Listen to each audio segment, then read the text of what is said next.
បាទសួស្តីថ្ងៃនេះយើងមកបើកប្រអប់ DJI Neo 2ហើយនេះគឺ to standard មានតែមួយហ្នឹងទេនេះមានតែមួយមានតែ drone មួយហើយនឹងថ្មហើយនេះយើងថ្មីមកពីក្រុមហ៊ុន DJI ផ្ទាល់តែមកហើយនេះសៀលវាអត់តាន់បើកទេឥឡូវយើងបើកសៀលវាទៅស៊ីនគឺអញ្ចឹងមកនេះសៀលវាបិទអត់ជាប់ទេសៀលនេះពេលវាបើកទៅអញ្ចឹង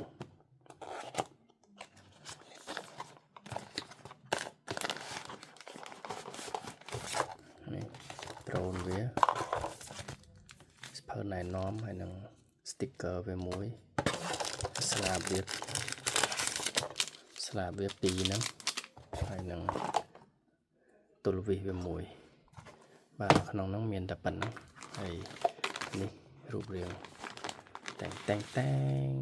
នេះរូបរាងវាលយអត់តោះរូបរាងវានេះ sensor ការពារវា sensor លើក្រោមបាន360 ដឺក្រេគឺវាការពារបានប៉ុន្តែគាត់ថានៅពេលដែលវាហោះលឿនពេកនៅពេលដែលវាតាមយើងលឿនពេកក៏វាអាចនឹងជួបឧបសគ្គដែរព្រោះ sensor វាក៏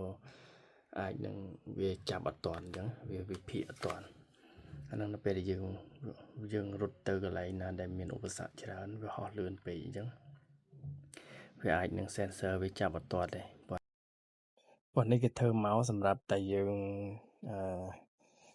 ហោះនៅកន្លែងណាដែលវាមិនសូវមានឧបសគ្គច្រើនអញ្ចឹងកន្លែងណាដែលទលាយកន្លែងណាដែលនៅឆ្ងាយពីឧបសគ្គអញ្ចឹងដូចដើមឈើដូចផ្ទះដូចអីអញ្ចឹង